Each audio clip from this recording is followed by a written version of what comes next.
boa noite a todos, né? Sejam bem-vindos à sexta edição do nosso seminário, né, de tecnologia, gestão e educação. Hoje temos dois palestrantes, né, a professora Karen e o professor Diego. Agradecemos a presença de vocês. Temos depois também dois apresentadores que vão apresentar os seus trabalhos de conclusão. Então, realmente vamos ter uma noite bem agradável, né? A professora Karen foi uma sugestão da professora Patrícia, né? Ela teve um problema e não conseguiu participar do nosso evento, mas é uma grande satisfação e a professora Karen aqui, a gente já teve um encontro, né, professora, a senhora já fez uma atividade aqui na instituição, então, Já. prazer muito grande recebê-la aqui, e então, pela ordem, então, vai ser a professora Karen, o professor Diego, e depois os demais apresentadores. Então, sem mais delongas, eu passo a palavra para que a senhora se apresente, então, e dê início, né, a essa fala aí, professora. Bem-vinda, muito obrigado. Obrigada, eu que agradeço. Boa noite a todos, né? Prazer, né? Me chamo Karen, sou pedagoga, mestranda em tecnologias emergentes na educação, né? Trabalho tanto na iniciativa privada quanto na iniciativa pública, hoje atuando dentro da Secretaria de Educação do Estado do Rio Grande do Sul, né? E com os desafios que nós temos para essa educação. Me coloco desde já à disposição, né, para a gente ir fazendo, e vocês vão colocando as perguntas aqui, e eu vou tentando responder ao longo da minha fala, eu tento ir respondendo para vocês. Bom, eu fui chamada, assim, e, Karen, o que você vai falar? Primeira coisa que eu pensei, né, falar sobre uma temática que eu acho que está preocupando e que nos deixa muito inquietos, que é a questão, a gente está encerrando um ano de 2021 e nós já temos que estar pensando no ano de 2022. E pensar no ano de 2022 é pensar em todos os desafios que a educação está trazendo de 2 anos. Né? 2 anos de pandemia, 2 anos de um sistema educacional parado, 2 anos de um sistema praticamente onde a gente teve pegos de surpresas, né? Nós fomos todo mundo pego de surpresa e a gente precisou se reinventar. Aluno teve que se reinventar, famílias tiveram que se reinventar, mas a escola teve também que se reinventar e o professor se reinventar. Uma coisa que é importante a gente trazer é que nada estava programado e que lacunas foram deixadas. E lacunas, não lacunas propositais, né? Nós tivemos muitos desafios. Então, eu quero trazer uma breve apresentaçãozinha para vocês, tá? Que eu fiz e compartilhar, tá? Aqui tá todo mundo enxergando. Só me deem um simzinho, um sim ou não. Sim, sim. Ok. Sim. Então, vocês podem ir comigo, tá? Eu sempre trago uma frase que o entusiasmo é a maior força da alma. Conserva-o e nunca te faltará poder para conseguires o que desejas, do Napoleão Hill. Eu sempre vou trazer para nós duas situações. Até 2020, nós tínhamos uma situação, um mundo dentro da escola e um mundo fora da escola, e um muro que nos dividia. Dentro da escola, aquele habitual que a gente já tinha, nós professores, a nossa rotina, a nossa diária, as normativas, e o mundo lá fora. E a gente tendo que casar, né, normativas com a instituição, nós professores e alunos. Nós tínhamos que casar tudo isso para que o processo pudesse acontecer. Só que muitas vezes a gente não conseguia alinhar. E é preciso buscar esse alinhamento, esse conjunto. Então, eu sempre digo que existe um marco na educação que foi o Covid-19. Então, a gente teve que sair da discussão, que a gente tinha até então uma discussão sobre tecnologia, sobre usar as ferramentas, sobre alunos, sobre e-commerce, pesquisas, nós tínhamos. E depois a gente não teve mais o tempo de discutir, a gente teve tempo de pôr em prática, até mesmo errando, porque nós todos acertamos e erramos, tá? A realidade nós somos obrigados a enxergar.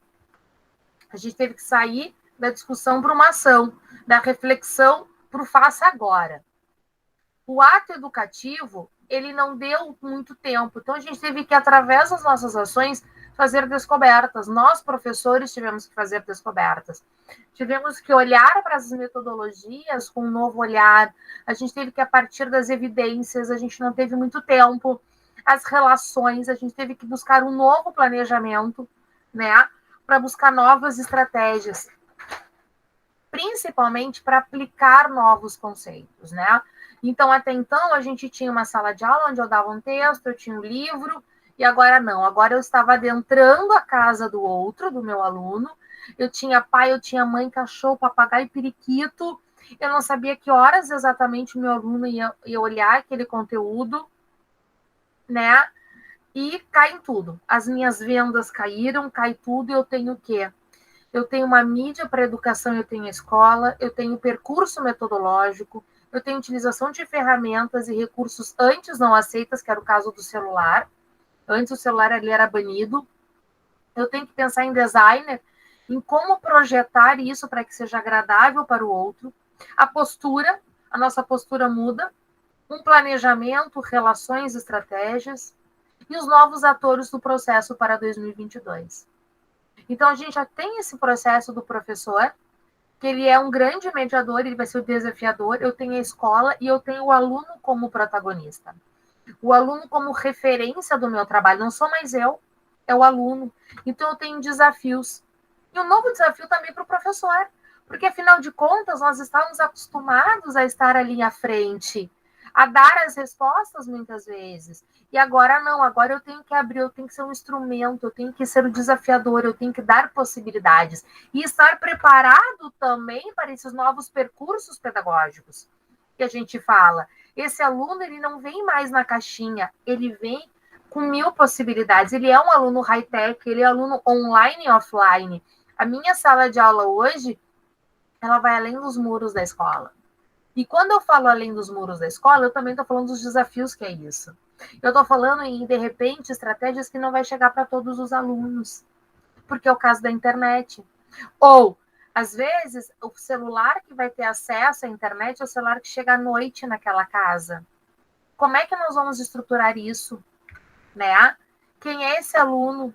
Ele é um aluno que ele é ativo, a aprendizagem é ativa, a escola muda, o olhar para esse percurso também muda.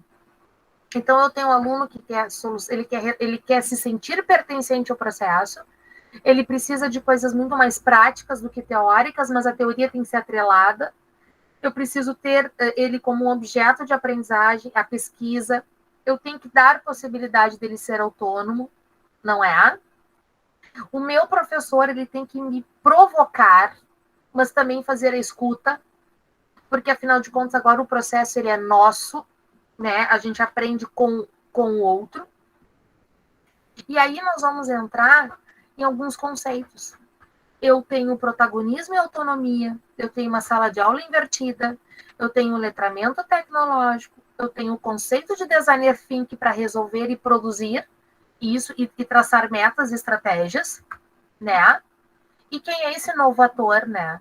Principalmente falando do nosso aluno. O nosso aluno, ele não é mais o passivo, ele é diretamente o ativo. Eu vou ter que saber como planejar para ele, como desafiar, como mediar sem dar a resposta, como problematizar sem desmotivar, não é? E aí vem esse novo professor, né? Que ele, na verdade, ele não está mais preocupado, ou não deveria, em apenas com o resultado de uma nota. Ele se preocupa com todo o processo. Com como, onde, quando, como, é aquela 5W, né, 2H. O meu planejamento não é mais, eu preciso ver as competências, com que atitude eu quero que o meu aluno tenha. Trazer coisas desse mundo real para ele. E não trabalhar em cima do mundo, às vezes, muito só da teoria, mas trazer as coisas práticas para alinhar e ele poder perceber. Os alunos, eles precisam visualizar, né? Nós ainda precisamos visualizar muito, né? A educação com o aluno como processo, ele é um modelo sistêmico, preciso sair do micro para o macro. Eu preciso ter a mudança desse senso comum. essa cybercultura, ela ainda está em processo, eu ainda estou em crescimento, ainda estou no processo de alfabetização tecnológica, de alfabetização digital, né?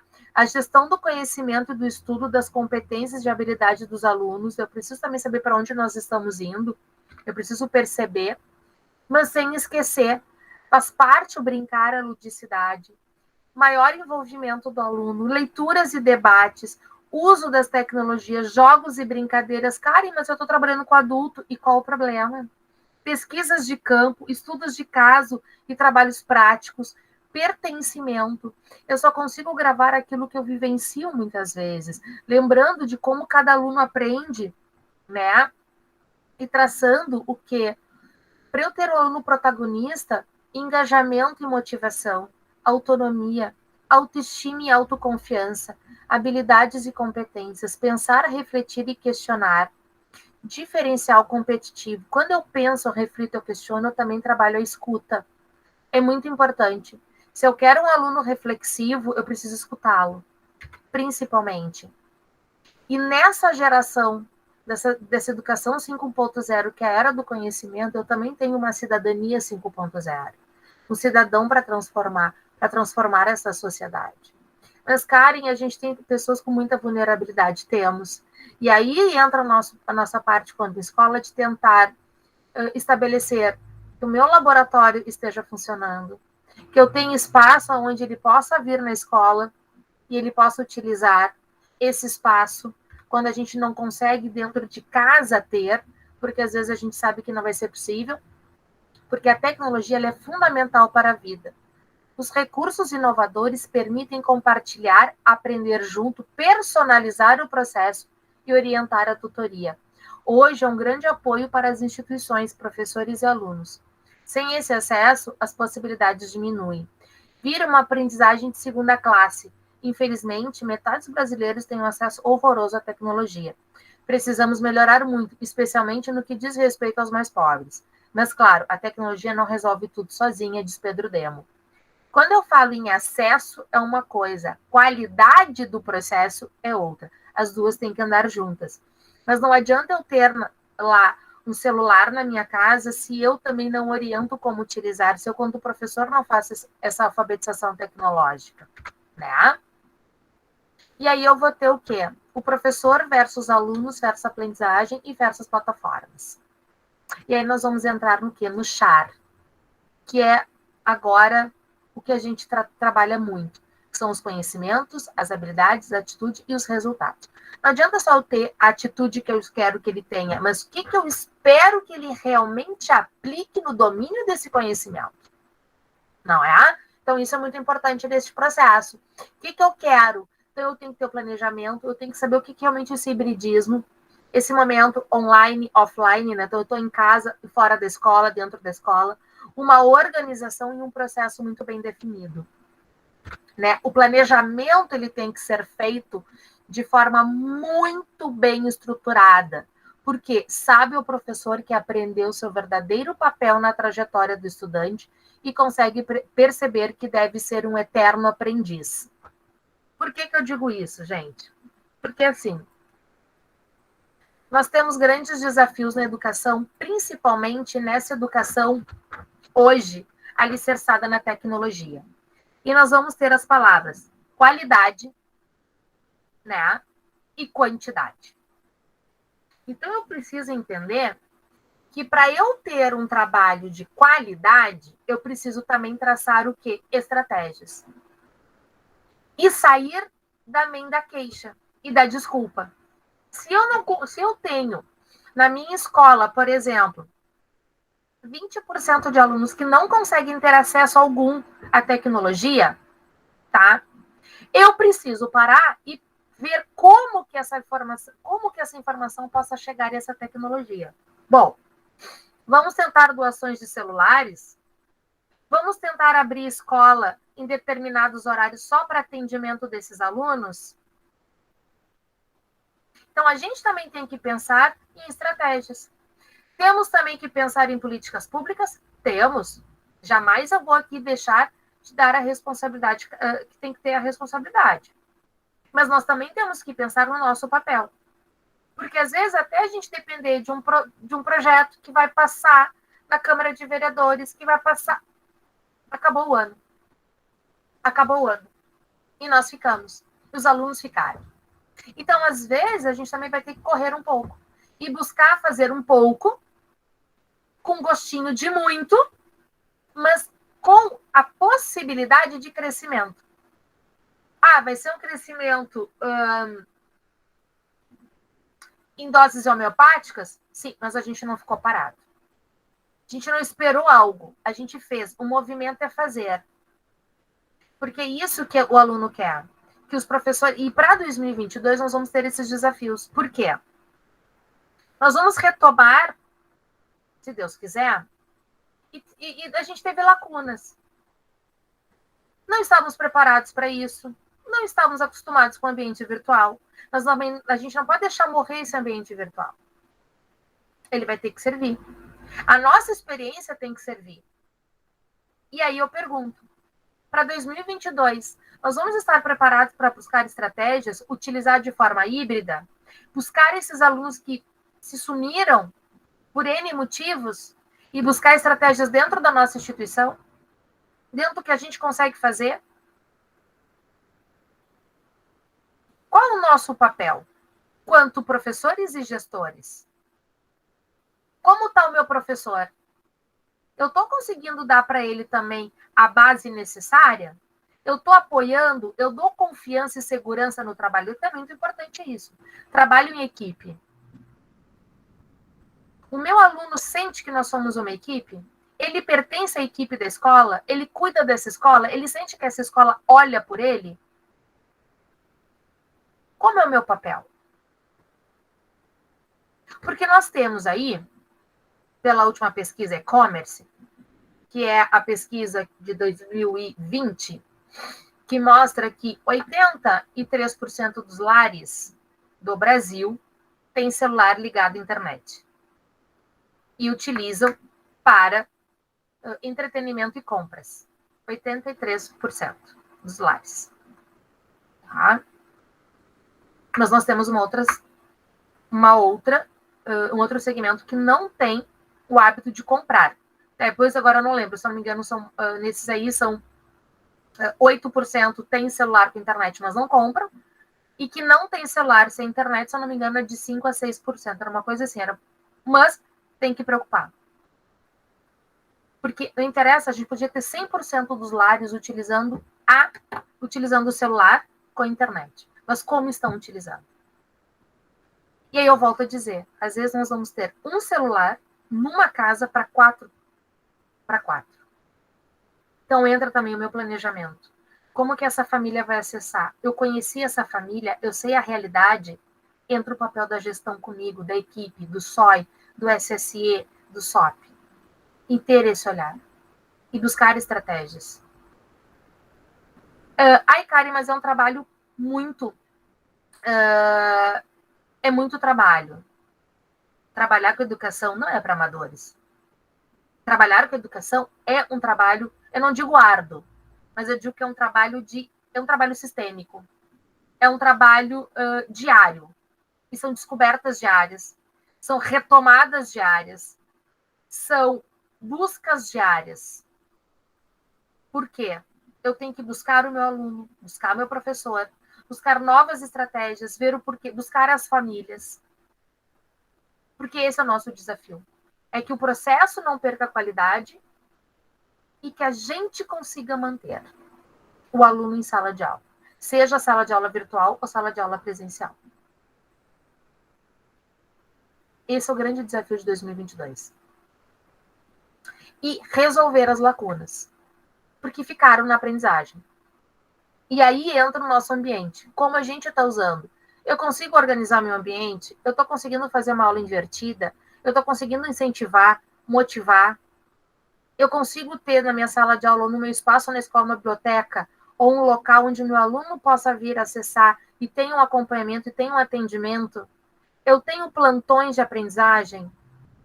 Porque isso nós vamos ter que pensar para 2022. Resgatar essa aprendizagem que ficou. Esse é o nosso maior desafio, com tecnologia ou sem tecnologia. Mas as estratégias elas vão ter que ser tomadas. Presenciais e online. E de forma digital. Por quê? Porque ninguém esperava a pandemia. Ela veio. Ela veio, sacudiu, abriu a cortina e disse: não dá mais tempo para discussão, agora é hora da ação. E a gente, depois de tantas perdas, de tantas situações tão tristes, a gente tem que tirar alguma coisa boa disso.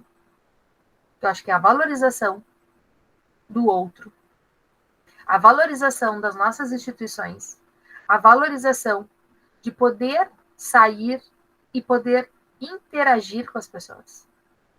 E, principalmente, da quantidade de conhecimentos que a gente teve acesso que antes a gente não tinha. Acho que isso a gente fica de 2020, 2021 para 2022, esse desafio chamado educação.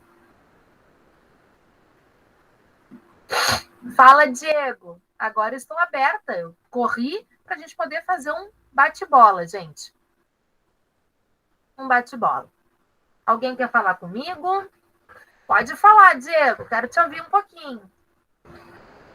Ô, Karen, tudo jóia? Tudo. Tá me ouvindo bem aí? Tô te ouvindo. Muito legal a tua abordagem. Eu devo falar em seguida. Eu vou me restringir bem pouquinho a falar sobre isso. E espero que quando eu abrir espaço para conversar, a gente possa trocar umas ideias mais profundas. Mas fiquei muito contente de ouvir as tuas ideias e eu tenho certeza que tu vai gostar de ouvir o que eu tenho para falar sobre um assunto que é muito parecido contigo, voltado à educação. Sabe, Diego, que eu sempre falo uma coisa, né? Eu digo que eu sou um pouco poliana, gente. Mas, ao mesmo tempo, eu falo assim, a educação está na mão de professores. É nas nossas mãos. E eu sempre digo para os meus alunos e para quem me acompanha que a gente tem dois caminhos. Ou a gente come a poeira, ou a gente faz a poeira. Eu digo que eu sou da turma que eu gosto de fazer a poeira. Eu não espero nada. Eu acho que a gente tem que começar a tomar essa frente. É que, na verdade, Oi. Na verdade, Karen, quando a gente fala em fazer a poeira, né, quase ninguém tem ideia disso. Um professor, para dar 1 hora de aula bem dada, uma coisa boa, uma coisa que preste, ele leva 4 horas montando 1 hora de aula. Uhum. Então, assim, se tu vai dar 4 horas de aula, tu vai ter trabalhado 4 vezes mais que isso para dar uma excelente aula. Essa é a verdade. E aí eu entro numa questão que às vezes eu provoco meus professores, Diego. Normalmente a gente, e isso foi muito bom da tecnologia, porque aquela aula que eu projetava para a sala de aula presencial, ela é totalmente diferente quando eu venho para online. Porque quando eu venho para online, eu tenho que pensar o seguinte... Tenho certeza disso. Eu tenho que provocar o meu aluno para que eu venha, e aí que mora a coisa gostosa da educação. Porque é a caixa de Pandora. Porque o aluno vem e tu nunca sabe o que vai vir. Tu nunca sabe, porque tu nunca sabe. E aí vem aquelas discussões maravilhosas e aquela coisa que às vezes tu diz, bah, cara, tu me pegou. Só um pouquinho, porque agora eu vou ter que pesquisar porque eu não sei.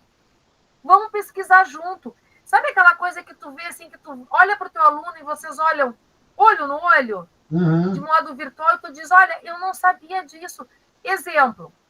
Aquela coisa maravilhosa. Maravilhosa. Essa semana eu estava trabalhando com gamificação e normalmente a gente trabalha muito a questão do Arduino. E aí, um aluno pegou e disse assim, não, professora, agora já tem uma nova forma de fazer a gamificação que é muito mais simples que trabalhar com o Arduino. Eu digo, o que é? Ele, o ARM. Eu nunca ouvi falar. Vem para cá e me explica. Então, ou seja, são coisas que a gente vai aprendendo e que isso que é o gostoso.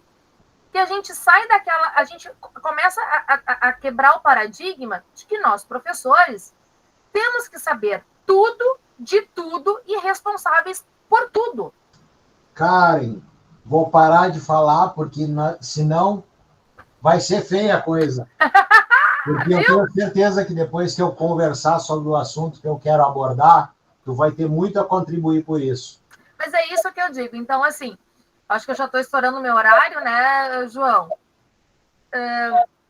Fica à vontade, pode explanar mais um pouco. Tô gostando da provocação. Tá gostando? E uma coisa que eu sempre digo, né? A gente sabe que existe dificuldades em relação a acessos, existem dificuldades em relação, dependendo da região onde mora, com a internet. Ótimo, ok. Agora, isso não pode me impedir que a informação e que o conhecimento chegue no meu aluno. Não pode. Então, nós vamos ter que buscar outras estratégias. Outras. Por exemplo, eu fiquei sabendo de locais lá no Pará que usaram a rádio comunitária do município. Os professores iam até lá, fizeram um escalonamento, iam até a rádio, porque não tinha internet. Era só rádio. Rádiozinho.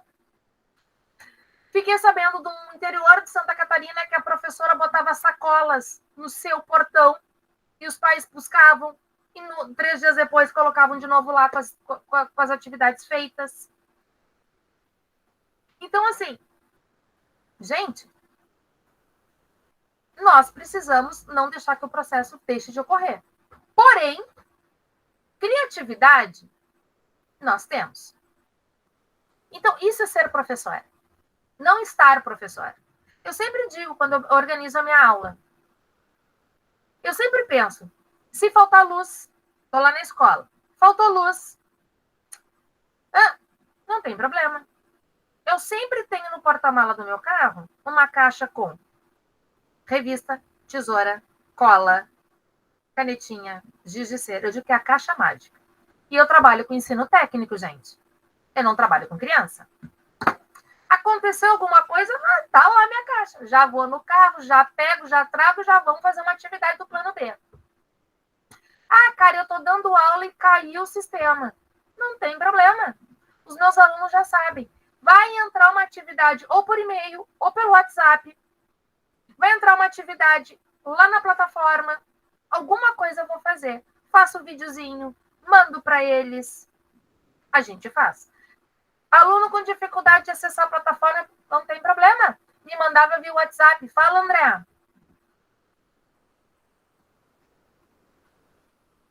André?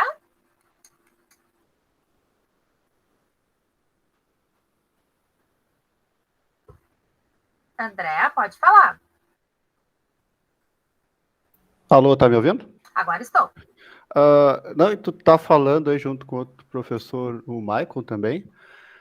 E eu vou te dizer, eu trabalho no CIEE, né, aqui do estado do Rio Grande do Sul, que fornece estágio para as pessoas, para a gurizada, né?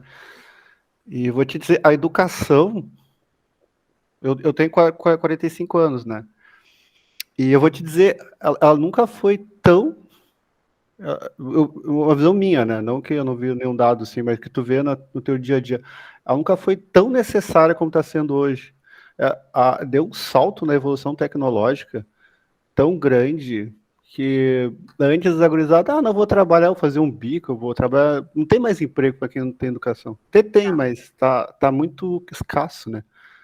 Isso que vocês fazem é muito legal, a questão do puxar o aluno, que professora, eu tenho uma amiga minha que é professora também, mas, André, eu comecei a tomar remédio, que essas crianças são fofos, não querem estudar, e ela corre atrás da gurizada, né?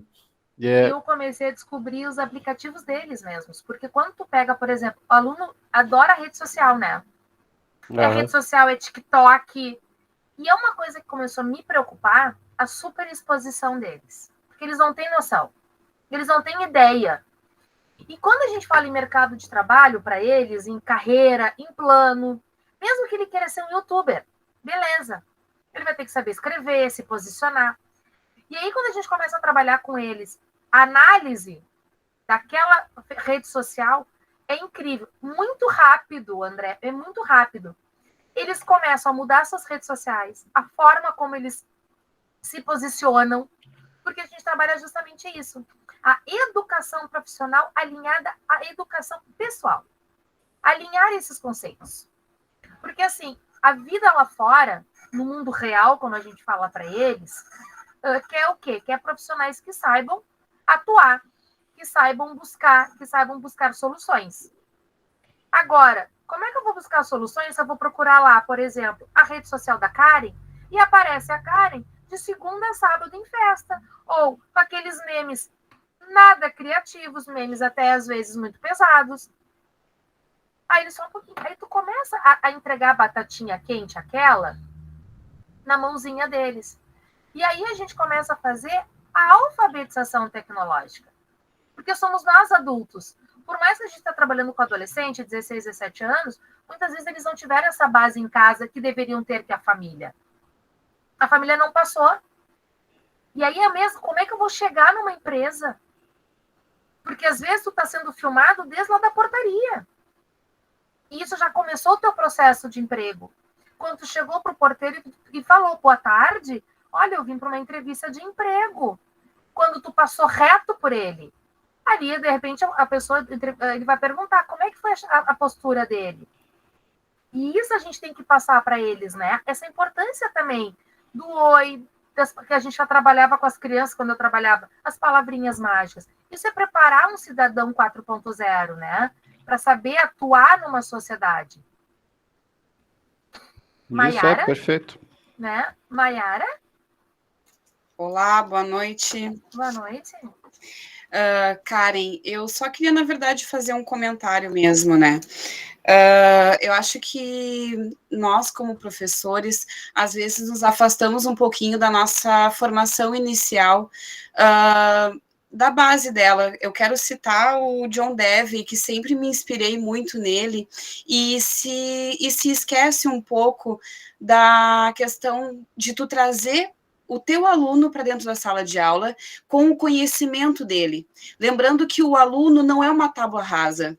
Lembrando que ele traz uma experiência e que muitas vezes aquele professor que está ali, ele não está sabendo captar, ele não está sabendo envolver aquele aluno, porque ele não está trabalhando quais são as experiências daquele aluno.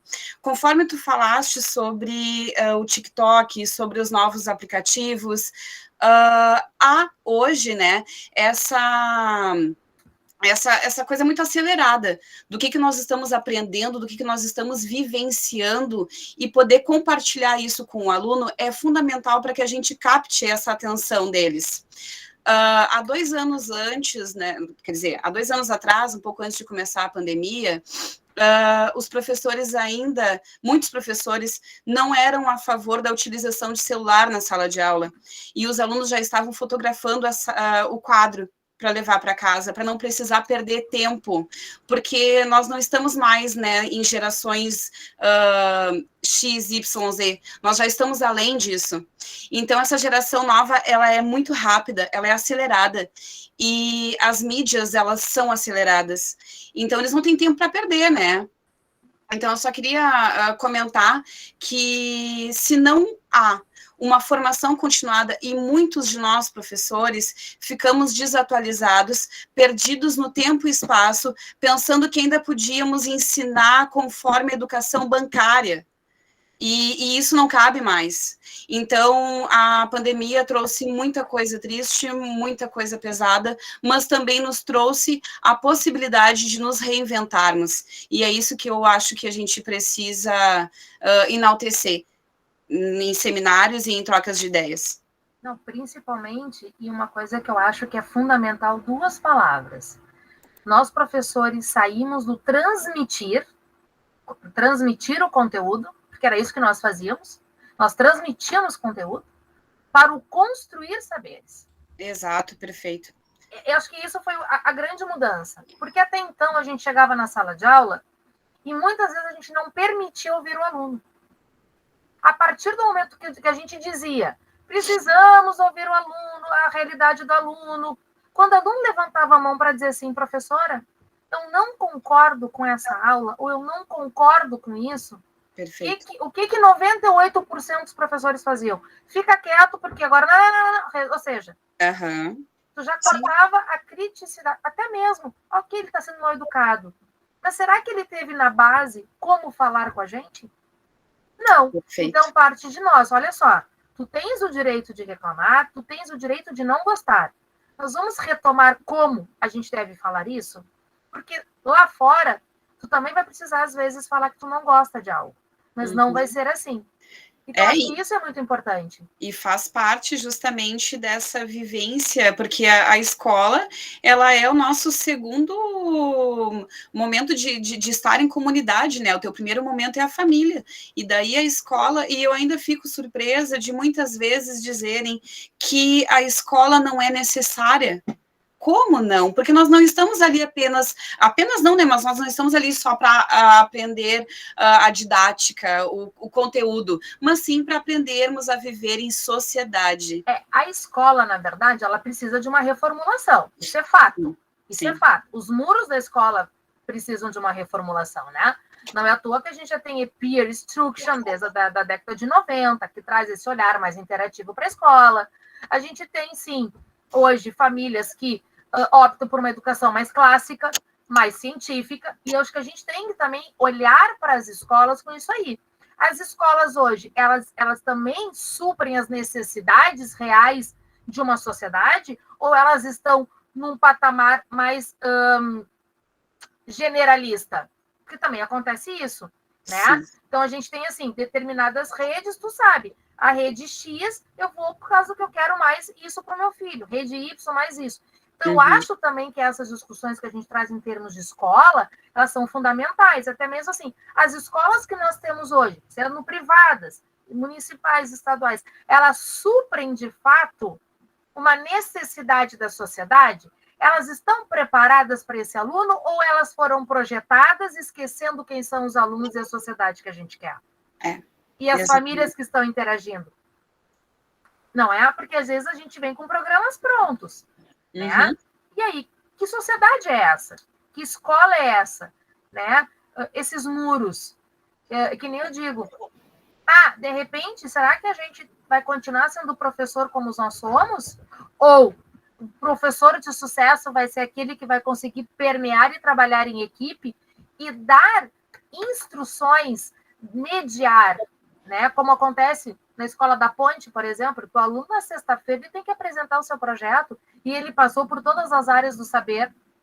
Segunda, terça, quarta, quinta, né? Na sexta-feira, ele tem que apresentar o projeto. Então, são coisas que instigam a gente hoje, né? Que sociedade é essa? Exato, quer dizer, que sociedade é essa para quem nós estamos educando, né? Nós não tínhamos que ter uma educação diferenciada para cada nível de sociedade, não.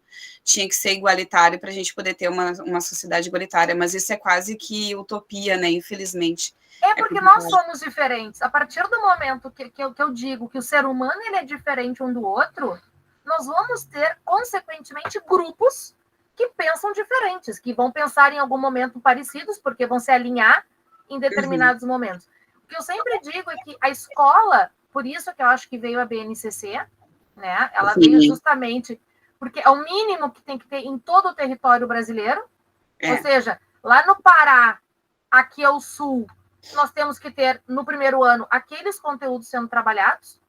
Agora, como cada região vai trabalhar, aí é diferente, ou cada instituição, seja privada ou seja do Estado, né? Tem que trabalhar aquele conteúdo. E aí nós vamos ter que cair em cima do professor também e da gestão. Porque eu sempre digo, uma escola de sucesso é aquela escola que tem uma gestão integrada, que tem o supervisor, tem o orientador, tem um professor, tem reunião pedagógica, mas não reunião para queixa, reunião focada em resultado. A gente tem que encarar que a escola, ela é uma empresa focada no resultado, que é processo de educação. Exato. Não é, né? A gente foca no processo. Então, isso é muito importante, que as famílias também entendam que nós, professores, somos prestadores de serviço. Tu colocou o teu filho na minha escola, a minha escola tem uma missão. Ela tem uma missão, né? Então, a gente vai fazer o melhor possível. E, às vezes, isso acaba se emaranhando. E nessa época de pandemia, então, emaranhou muito, porque tu estava dando aula, quando tu via, tinha o pai, tinha a mãe, tinha a tia, e às vezes aquela brincadeira que tu estava acostumado a falar para o teu aluno em sala de aula, tu já não podia mais falar. Porque o pai, a mãe, a tia já iam encarar diferente. E a gente sabe que foi o maior índice de denúncias contra professor. Teve. Porque às vezes uma palavra dita de forma, às vezes, tu tem intimidade com o aluno, tu tá brincando. Mas a família que está ouvindo não sabe que aquilo era uma brincadeira diária, né? Mas isso faz parte de todo o processo que nós estamos também sabendo lidar para 2022, né? Que é o quê?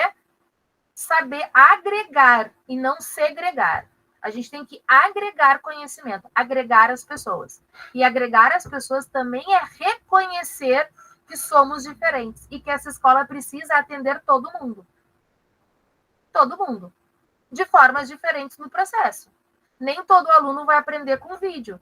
Nem todo aluno vai aprender com um e-book. Mas a gente vai ter que dar possibilidades para que todos eles possam aprender e possam se desenvolver na construção de seu saber. Eu acho que seria muito isso. Obrigada. Eu muito que agradeço. Pelo teu espaço de diálogo. Obrigada. Eu acho que seria isso. Tem mais alguma contribuição? Se não, eu encerro a minha fala e passo para o colega.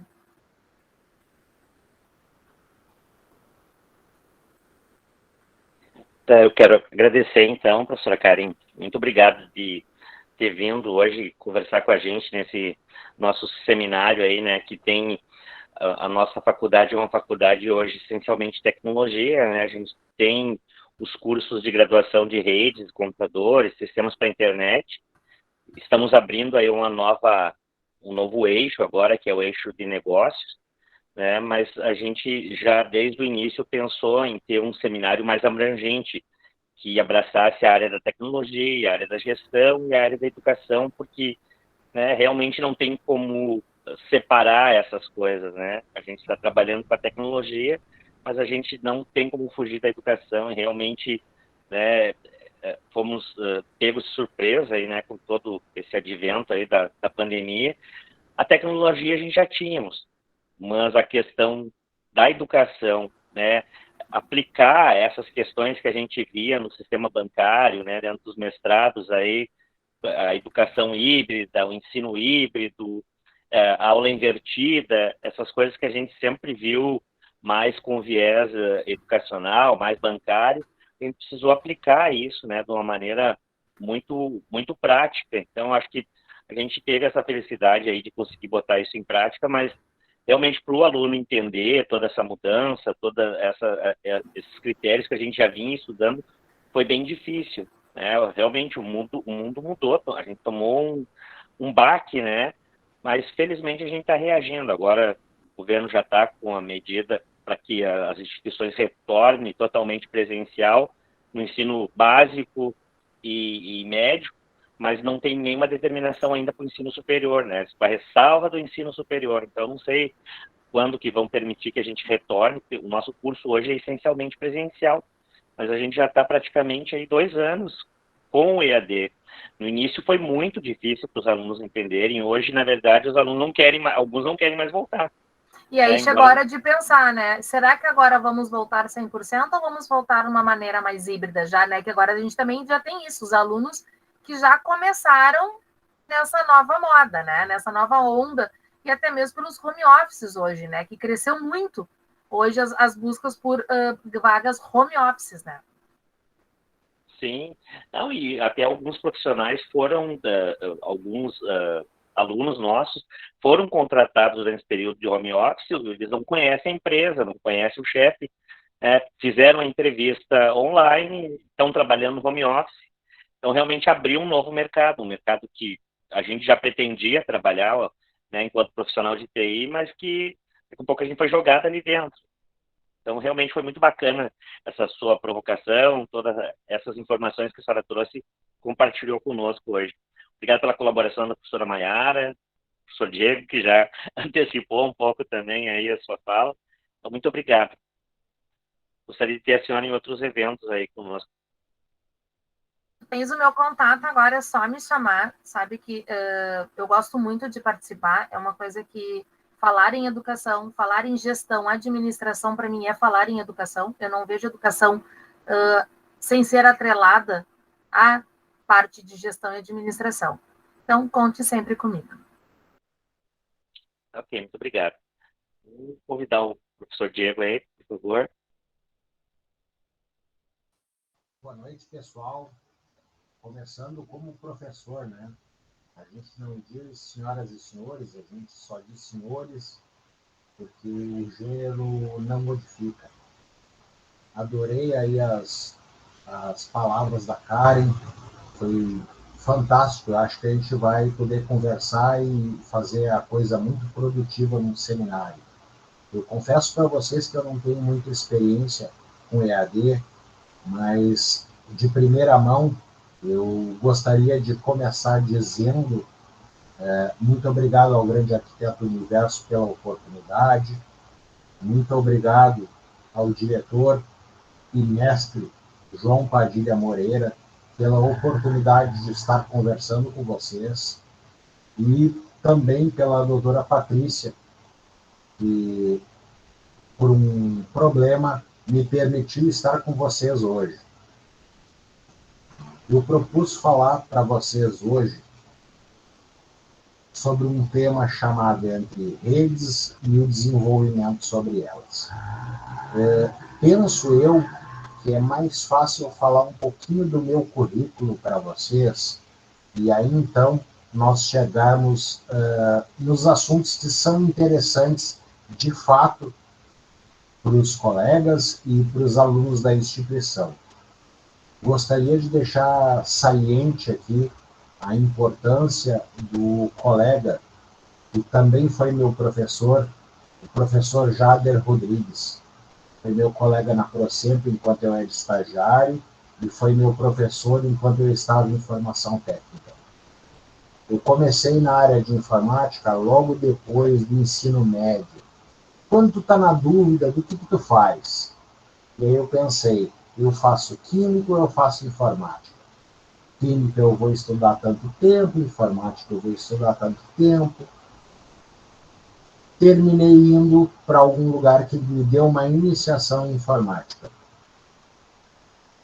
Esse lugar não foi o Alcides Maia, mas eu terminei indo para o Alcides Maia, eu acredito que entre 99 e 2000, eu estou olhando o meu currículo aqui de forma inversa.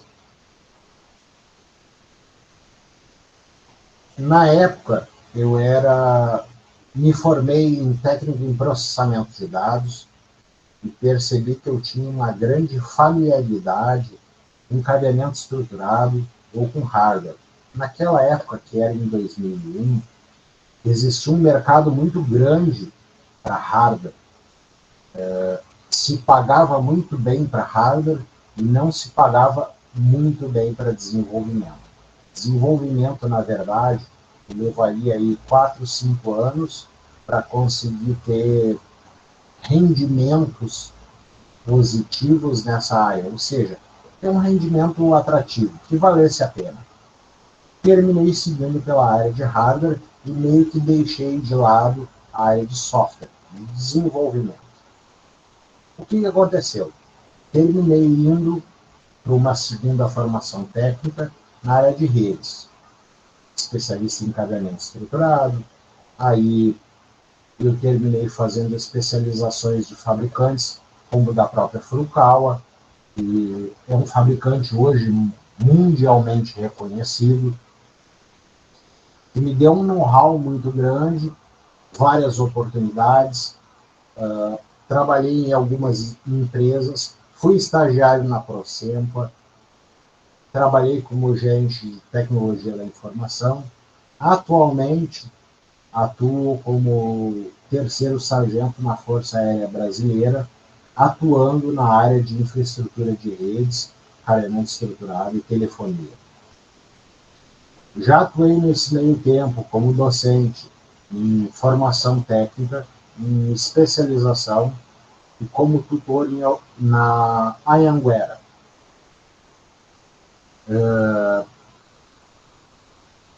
Falando sobre um pouquinho além, resolvi ir para uma formação superior. Aliás, formação superior eu terminei fazendo o tecnólogo em redes, né, me especializando nessa área. Eu estou procurando olhar para a câmera, vocês não sabem como é difícil esse negócio aqui, mas eu estou tentando. Segui para a formação de tecnólogo em redes, e alguns anos depois, na verdade, em 2017, segui para o mestrado em educação universitária. No mestrado em Educação Universitária, eu segui para a UNR, que é a Universidade Nacional de Rosário, na Argentina. Lá eu estou trabalhando educação universitária. E aí é onde entra exatamente o que a nossa colega anterior, a Karen, comentou.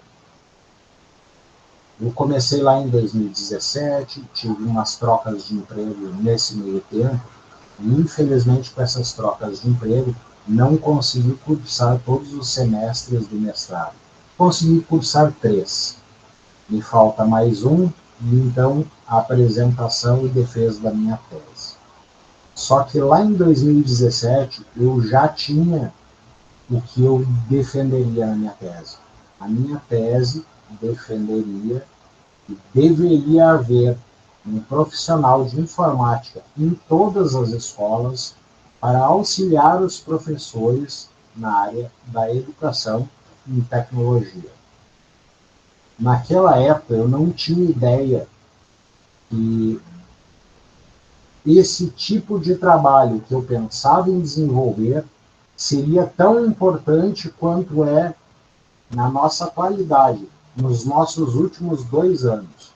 Porque o que acontece? Um professor, um pedagogo. A minha esposa, por exemplo, a minha esposa é pedagoga.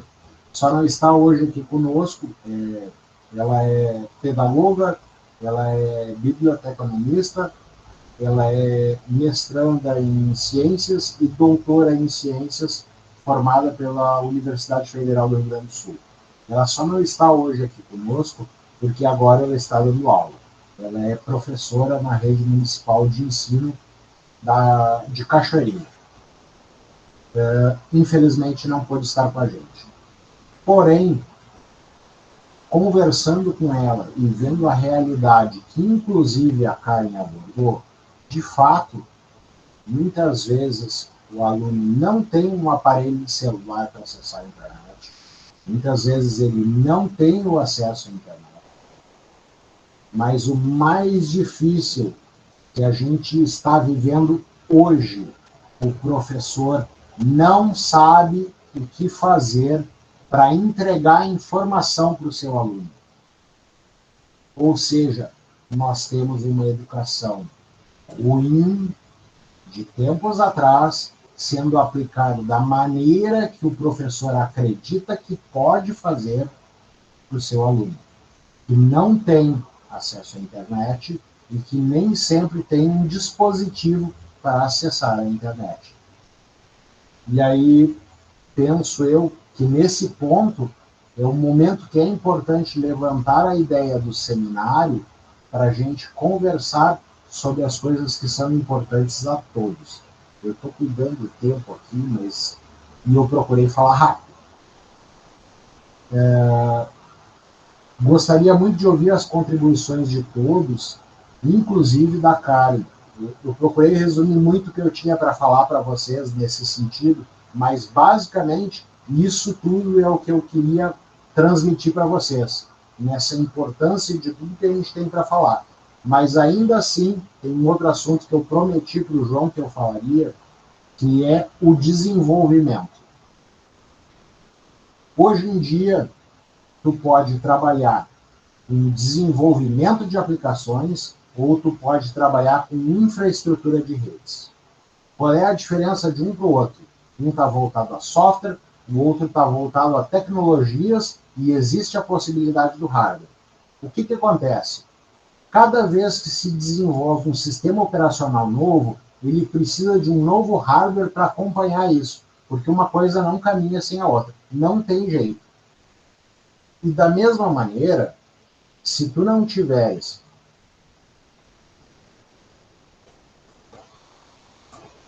comunicações disponíveis para fazer com que isso funcione, nada vai acontecer.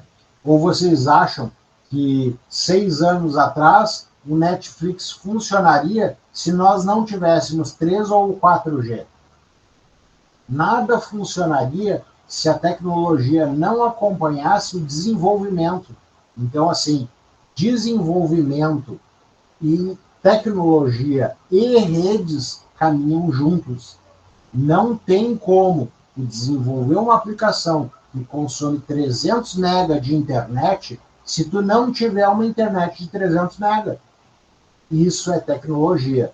Então, assim, existe muito mercado para quem está interessado em desenvolvimento e existe muito mercado para quem está disponível e disposto a trabalhar com redes. Vou encerrar por aqui e vou me disponibilizar a responder as perguntas de quem estiver disposto a perguntar, porque eu adoro a ideia de um seminário. Que coisa legal do nosso colega, o diretor e mestre João Padilha Moreira, desenvolveu para a gente trabalhar. Muito obrigado, pessoal. Espero que não tenha me excedido no tempo, João. Não, tranquilo. Foi muito bacana realmente aí. Legal a gente poder ter, né, um profissional que é da área, né, da tecnologia, que entende bem os anseios, os problemas aí que tanto o acadêmico quanto os profissionais de TI têm no seu dia a dia, e também que consiga entender bem esse viés da educação aí que a gente passa, né? Todos esses problemas, todos esses anseios, todas as possibilidades que a gente tem aí ligadas à educação. Então, te agradeço também de vir aqui compartilhar um pouco com a gente, contar um pouco da tua trajetória, tua história. Então, é muito bacana realmente e incentivar a formação continuada, né? Porque antes eu pensava, quando terminar o segundo grau, vou parar de estudar. Aí depois do segundo grau, vou fazer a faculdade, e aí quando terminar a faculdade eu paro. E aí, pós, mestrado. E agora o céu é o limite, né? A gente não quer parar nunca. Pode falar, colega. Fala, Diego. E o quanto é comum a gente perceber colega que fez a sua graduação, né? E aí ele chegou perto de um computador porque ele precisava fazer o trabalho de conclusão dele. Aí ele faz o trabalho de conclusão dele e nunca mais ele chega perto de um computador. Então, assim, ele mal e porcamente, hoje em dia, ele sabe o que é o WhatsApp, ele talvez saiba o que é TikTok, mas daqui a pouco um aluno chega para ele lá, aventando uma ideia, um pendrive USB projetor, e ele não tem a mínima ideia do que é aquilo lá, e do que aquilo pode contribuir dentro da sala de aula de uma maneira útil para fazer com que a aula seja proveitosa. Essa é a importância do profissional de TI dentro da escola para mostrar o quanto isso é importante para o professor estar apto a trabalhar com o aluno.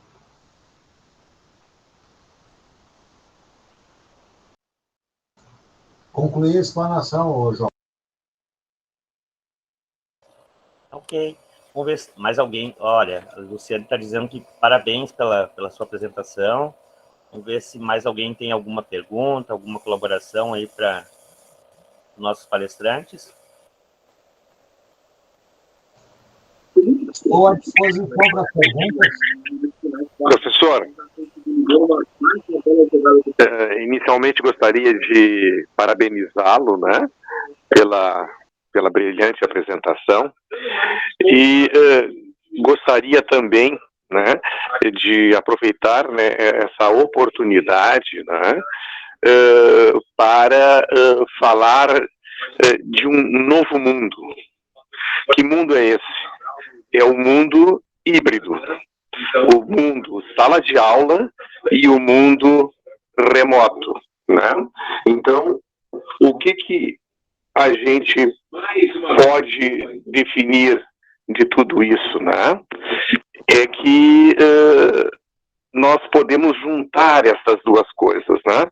Nós podemos juntar a vivência que nós tivemos nesse momento de pandemia, né, onde a gente usou muito o remoto, né, e o momento do presencial. Então, aquela instituição que souber aproveitar esse momento vai dar um salto, né, um salto de qualidade. Então eu imagino assim, ó, o chamado e-ensino. Né? O que é o e-ensino? Né? O e-ensino, ele é, né, a junção do presencial, né, com o remoto. Então, não é o EAD. Né? O EAD é uma outra vertente. Né? Nós passaríamos a ter 3 situações. Né? A situação do presencial, aquele normal, não é? Só que esse presencial, ele vai ter alguém, né, filmando esse presencial, jogando na rede, e alguém no interior do estado, né, ou em outro estado, né, vivenciando esse ambiente. Né? E no final de semana, né, no sábado, manhã e tarde, né, uma vez por mês, esta pessoa estará se deslocando para a faculdade, para fazer, né, aquele ambiente que a gente chama de interativo, né, presencial, com os equipamentos, né, no laboratório. Tá? Mas durante todo o tempo, esta pessoa estava lá em Cruz Alta, né? Ela viveu, presenciou, compartilhou, né, remotamente, né, através dessas filmagens, né, como mais um aluno, só que um aluno introspectivo dentro do ambiente de rede. Né? E aí a importância da rede, né? Uma rede MPLS, com QoS, né? Ou seja, abrindo, né, a oportunidade de, né, que essa pessoa que está lá no interior do estado, ela possa participar, né, deste ambiente. Então, a faculdade que conseguir perceber isso aí, ela vai dar um grande salto de qualidade. Aquela que não perceber, que achar que, né, esses momentos vividos durante a pandemia foram apenas, né, um duro ônus, né, ao aprendizado, essa vai deixar passar o ônibus, né? Aqueles que ficaram na parada do ônibus, não pegaram o ônibus da história, né, só vão, né, perceber que a coisa passou. E não, surgiu o e-ensino, né? O e-educação. E aí precisamos criar urgentemente, e as empresas, né, precisam urgentemente fornecer esse terceiro viés, né, que é aulas presenciais sendo gravadas e jogadas na rede, né, com a presença do aluno uma vez por mês, no final de semana, aos sábados, né, no laboratório. Né? Então, eu gostaria muito de agradecer esta oportunidade de poder, né, mostrar que isto é uma nova realidade. E a escola, a faculdade conseguir perceber isso e já começar a vender este e-ensino, né, o ensino de, né, 5.0, né, de quinta geração, é agora. Porque agora nós temos o 5G. Agora nós temos as oportunidades todas se casando. E se nós não fizermos isso, né, nesse momento, né, nós vamos ficar sentados, né, como diria, né, na parada do ônibus, e o ônibus vai passar. Então, ensino presencial, ensino EAD e e-ensino. O e-ensino é o ensino híbrido. É aquele ensino em que, né, você tem uma sala de aula, o professor está dando a aula, mas está sendo gravado, está sendo filmado. Né? E existe um telão, onde nesse telão, né, nós teremos os alunos presenciais e os alunos remotos convivendo, né, ambos né, de uma forma interativa, de uma forma aí que nós precisamos, né, das redes, né, que eu sempre falei lá na cadeira de qualidade de serviço em rede, né, rede de IP, né, uma boa rede, uma rede que possa interagir, onde o aluno que está em casa, lá em Cruz Alta, né, ele possa, né, interagir, trocar informações, como se fosse mais um aluno, né, sentado numa cadeira dentro da sala de aula. Não, ele não está dentro da sala de aula, ele está, né, lá no interior. Mas a rede lhe propiciou isso. A rede de computadores e a telecomunicações através de redes ágeis, né, de MPLS com QoS, né, jogou esse camarada para dentro da sala de aula. E uma vez por mês, no final de semana, aos sábados, ele vem para fazer as aulas práticas em cima do roteador, em cima do switch, né? Em cima do cabeamento estruturado, em cima da passagem de cabos, né, montagem de cabo, difusão de fibra, né? Isso ele faz uma vez por mês, né? E nós, enquanto faculdade, estamos abrindo um horizonte fabuloso, porque o nosso aluno, né, não é mais o aluno de Porto Alegre, é o aluno do Rio Grande do Sul todo, né? Ou se ele puder pegar um voo e vir para cá, é o aluno do mundo, né?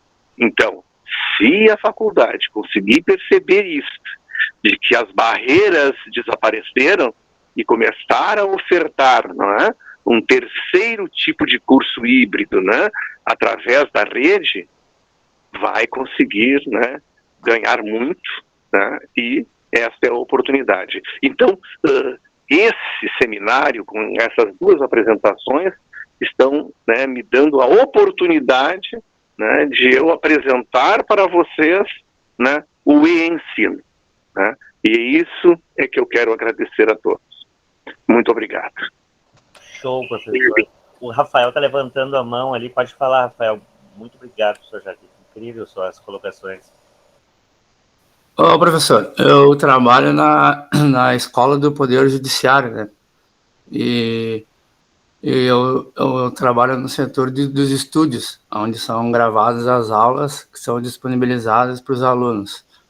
E também tem um segundo momento que tem as aulas interativas, né? Que é transmitida pelo Zoom ou por às vezes por outra plataforma. E também eu acredito que que nem o professor Jader falou, essa questão de ter as aulas gravadas, disponibilizadas, e depois, no segundo momento, de aulas interativas, pode ser que não volte mais mesmo as aulas presenciais, mas o importante também é que algumas disciplinas tenham que ter a parte prática, né? Que nem o professor comentou ali.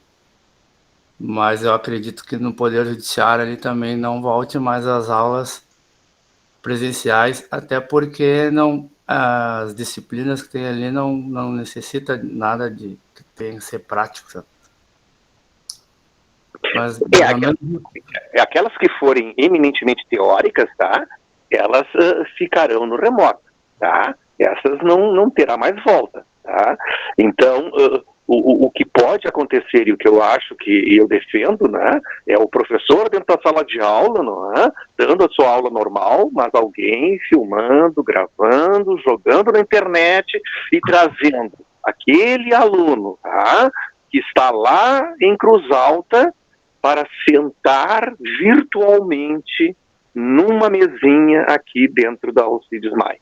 Tá? E aí, para a instituição, enquanto Alcides Maia, vai ser um mundo. Por quê?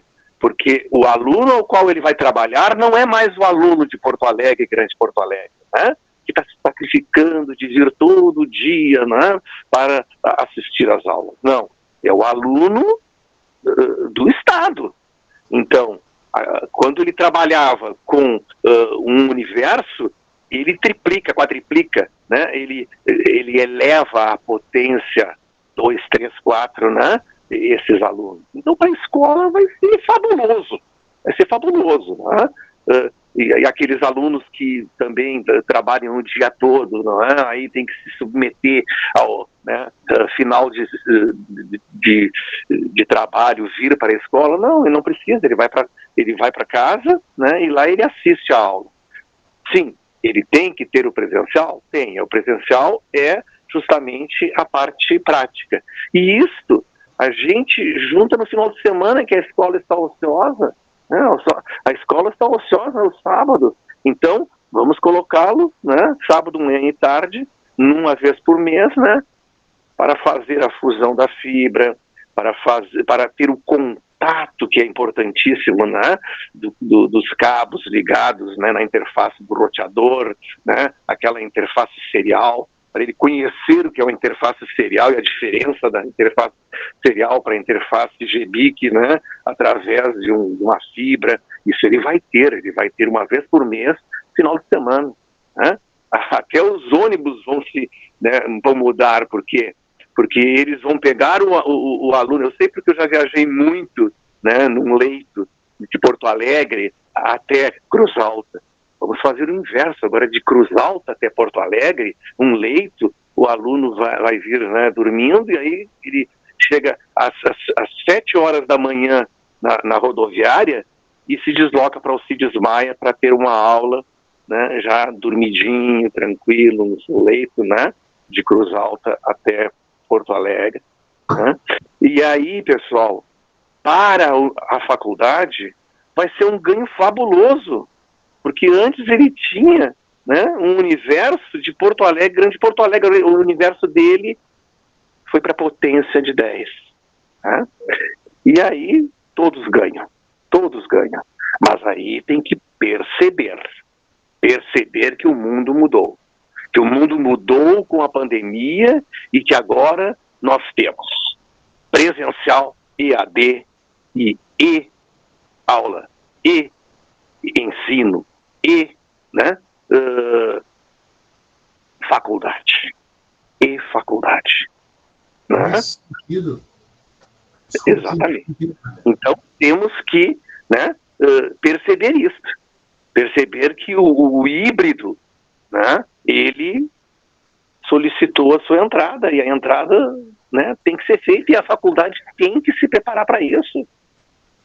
Tem que fazer de uma sala de aula um estúdio de gravações, onde remotamente, né, há uma filmagem que é jogada na rede, né, e que aqueles alunos que tiveram aula comigo, né, de qualidade de serviço em redes IP, eu falava, né, disso nas minhas aulas. Ó, pessoal, o ensino, não é EAD. EAD é outra história, não tem nada a ver. Né? O EAD, tu vai lá, pega a tua atividade, acessa, né, remotamente através do site, não tem nada a ver. É o ensino em cima de uma infraestrutura de redes com QoS, com qualidade de serviço. E o 5G está nos dando isso, gente, está nos dando isso. Né? Então, é a hora.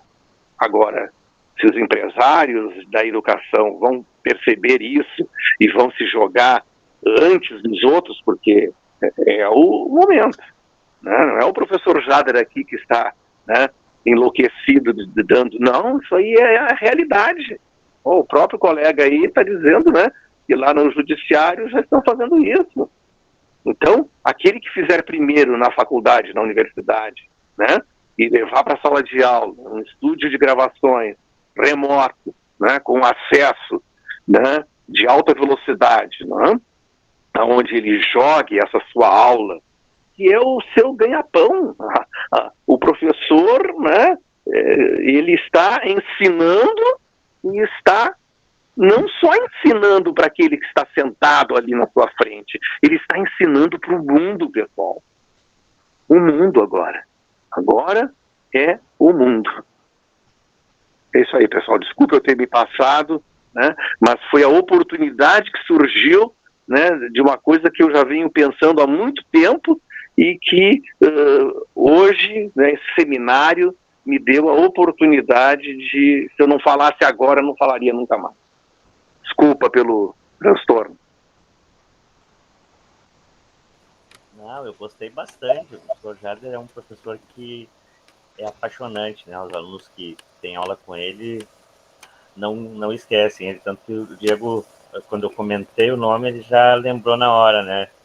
Realmente é uma grata satisfação ter o professor Jader com a gente aqui. A gente tem um quadro de professores incríveis. Ô, João, como é que a gente está de tempo, hein? Não, estamos na métrica aí. Quer falar mais alguma coisa? Fica à vontade. Claro.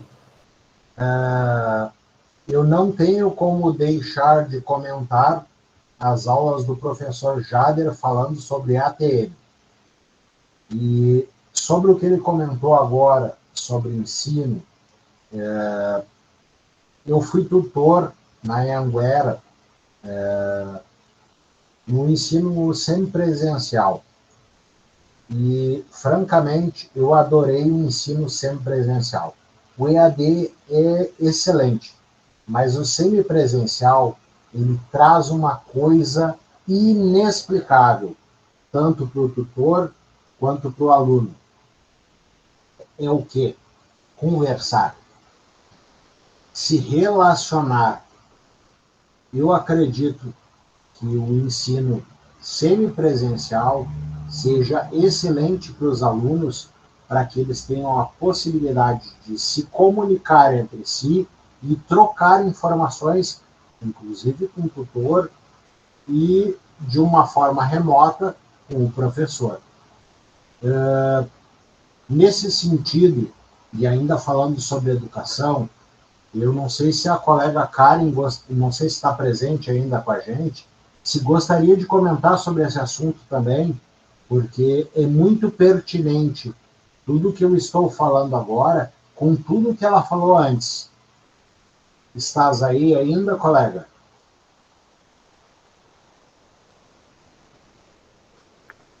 Eu acho que ela deve ter saído, professor. Eu acho que ela já saiu.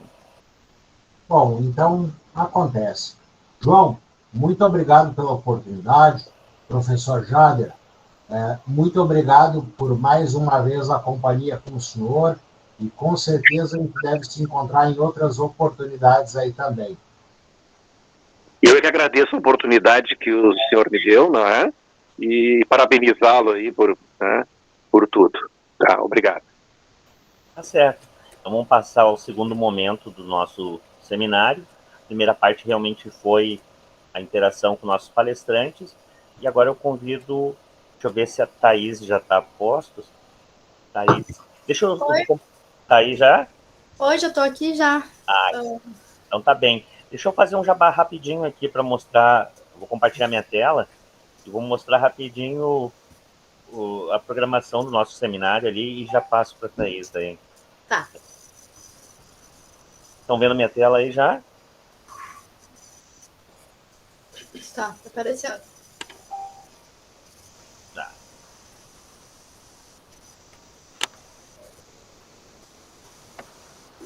Então esse seminário vai estar muito legal. A gente programou para a primeira noite, então, a professora Karen Sartori, o professor Diego Martins. Amanhã a gente tem o professor Elias, né, o nosso prata da casa, está doutorando na URGS. A doutora Patrícia, que iria trabalhar conosco hoje, mas teve um contratempo e aí vai ficar para amanhã. E tem uma prata da casa muito bacana aqui, a Cíntia Zanoni, ela foi nossa aluna aí do curso técnico de informática, se formou aqui e hoje está em São Paulo, trabalhando na Microsoft, né, fazendo a liderança na área de tecnologia lá em São Paulo, e ela também vai vir trocar um pouco uma ideia com a gente aí. E o professor Rubens Albuquerque, né, que trabalha com DevOps, e o Eloy, que é um super desenvolvedor aí de uma grande empresa de tecnologia. Então, realmente esse seminário vai estar bem legal, aí se puderem ficar conosco aí nessa semana, vai ser uma ótima oportunidade de a gente trocar bastante informação, tá? Bom, Thaís, então, por favor, a Thaís, ela está terminando o curso técnico de informática, né, já fez todas as etapas, e agora a parte final, ela já fez a disciplina do projeto, e hoje ela vai compartilhar conosco aí o trabalho dela, que é muito bacana. Realmente é um desafio falar em público, né? Assim, a distância não é tão assustador quanto é presencial, mas realmente é uma oportunidade incrível, né, que a gente tem de se exercitar, falar em público e apresentar um pouco, então, desse conteúdo aí que ela assimilou durante o curso técnico dela. Então, Thaís, por favor, pode dar início. Eu queria dar uma boa noite para vocês. Meu nome é Thaís, sou aluna do curso do Alcides Maia, do técnico, né? E hoje eu vou apresentar para vocês meu trabalho que é sobre o software livre. Eu sou uma pessoa bem tímida, bem nervosa, mas vou fazer o meu melhor. Vou botar para apresentar aqui. Um pouquinho.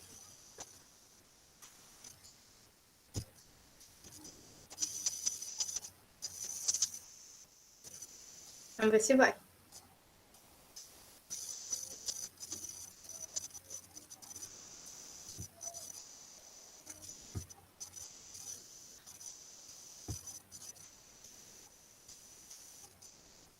Deixa eu achar aqui rapidinho.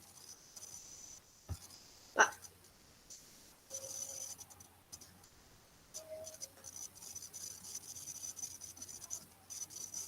Tá aparecendo aí para vocês? Tá aparecendo para vocês aí? Responda no chat se tiver aparecendo. Tava e depois parou. Tá, deixa eu ver aqui. Agora sim. Seminário, né? Agora foi. Agora sim. Um pouquinho, vamos ver se desce aqui, que tem uns problemas.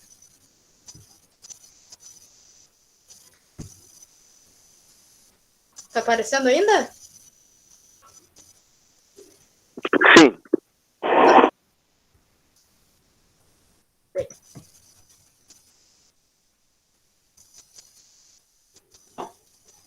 Eu vou apresentar para vocês, como eu já falei, meu trabalho sobre o software, né? E as software livres, as aplicações e as vantagens.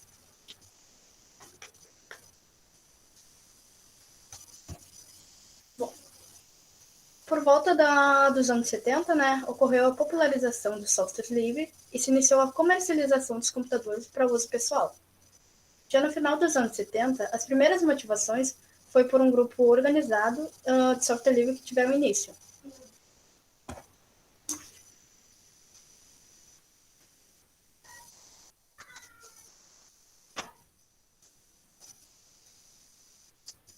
Deixa eu achar aqui. Ué. Um pouquinho. Tá tendo um problema aqui no...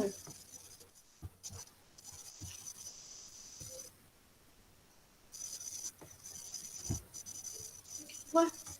Só um pouquinho que tá dando um problema aqui no trabalho, tá faltando uma parte... Bom, eu vou ler aqui, já que tá faltando, então eu mesmo vou ler. Bom, então depois disso surgiram alguns softwares importantes, como o Unix, o BSD e o Linux. O Unix foi o primeiro sistema a introduzir o suporte a multiusuários, multitarefas e a portabilidade. Já o BSD foi a primeira licença de software livre e foi um sistema também derivado do Linux. Já o Linux é um código totalmente aberto, criado pelo Richard Stallman, totalmente livre, desculpa, criado por Richard Stallman, e através do Linux se pode editar imagens, vídeos, áudios e rodar outros sistemas operacionais. Bom, complementar com aqui.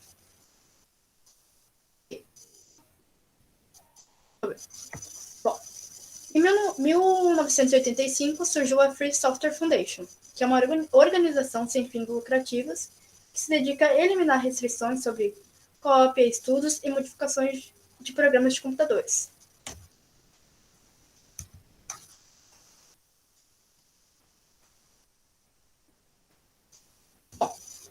Meu trabalho teve como objetivo abordar o software livre, contar um pouco sobre o breve histórico e destacar as vantagens e aplicações.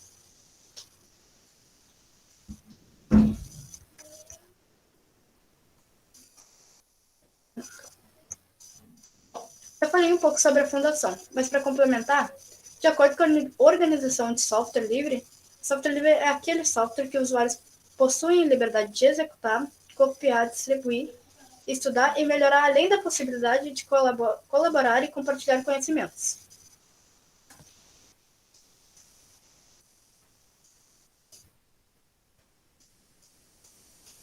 Agora falar um pouquinho sobre as diferenças do... Eu vou falar aqui porque está faltando aqui.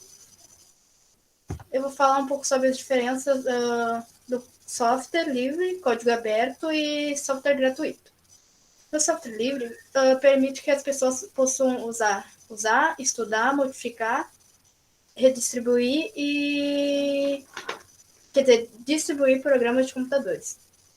Já no código aberto, produz software de alta qualidade, mas ele deixa de lado o aspecto mais importante, que é a liberdade.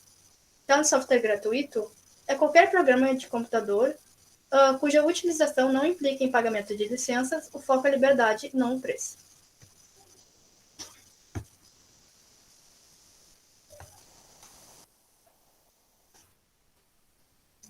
Agora sim. Conforme o Free Software Foundation, o software livre deve garantir 4 tipos de liberdade aos usuários. A liberdade 0. O usuário pode usar o programa como desejar e para qualquer propósito. Já na liberdade 1, o usuário pode estudar o funcionamento do programa, adaptar o programa às suas necessidades. Já na liberdade 2, o usuário tem liberdade de redistribuir as cópias para poder ajudar outros usuários. Já na liberdade 3, é poder distribuir modificações para o benefício da comunidade.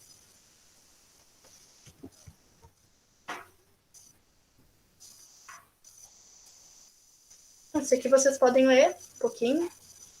Então, eu vou ler aqui.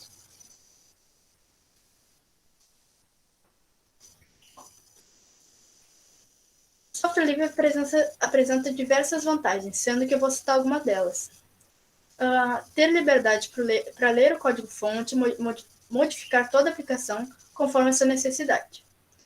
Já na segurança, são sistemas mais seguros, pois têm mais rapidez para corrigir os problemas e os possíveis ataques.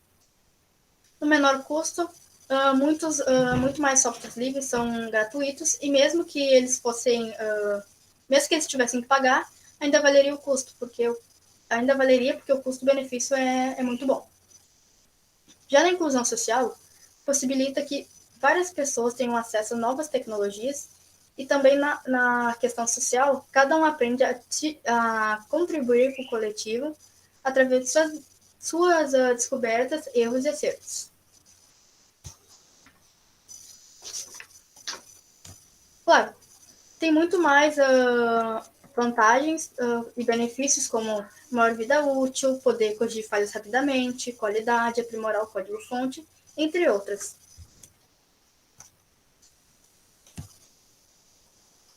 Devido aos benefícios já citados, muitas escolas, empresas e até órgãos públicos têm se utilizado cada vez mais de software livre. Na educação, muitas escolas utilizam software livre como ferramenta de apoio para preparação de aulas, criação de textos, divulgação de informações. Já nas empresas, é aplicado nos correios eletrônicos, nos e-mails, antivírus e nos pacotes de edições.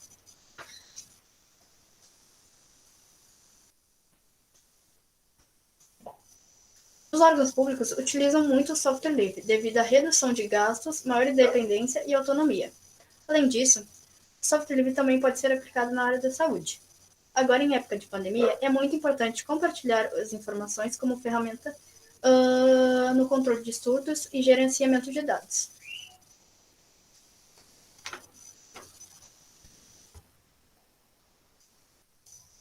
Bom, é isso, pessoal. Era isso. Eu encerro minha apresentação por aqui. Agradeço a atenção de vocês e uma boa noite. Vamos ver, alguém tem alguma pergunta, alguma coisa para fazer para ele? Desculpa porque teve algumas falhas. O meu slide estava muito bom, mas eu não sei se foi na hora que eu fui apresentar que ele acabou deixando algumas coisas para o lado, umas faltaram, não sei. Eu até te enviei, né, professora, uma cópia, lembra?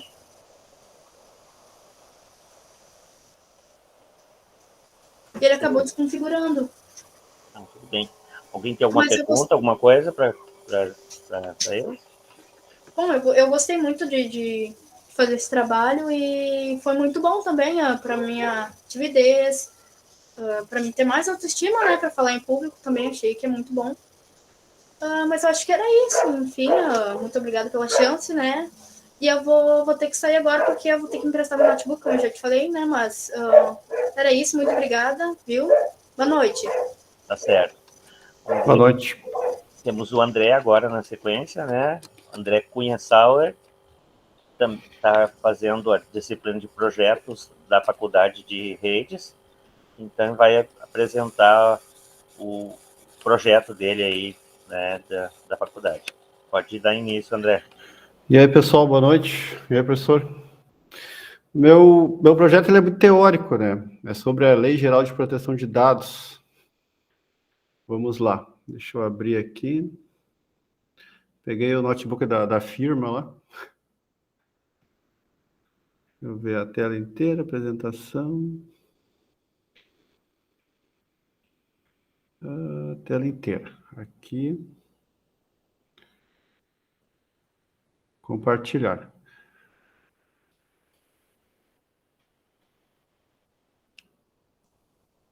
Na hora que estiver aparecendo aí, vocês me falam.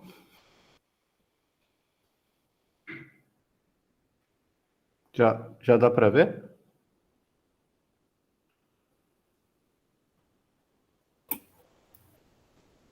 Sim. Tá.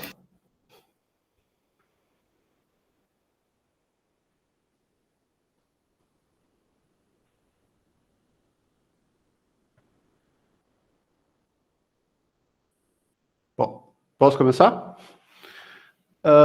O que acontece? Eu vou fazer sobre a Lei Geral de Proteção de Dados, né? Que é uma lei relativamente nova, que ela foi feita. Deixa eu pegar aqui.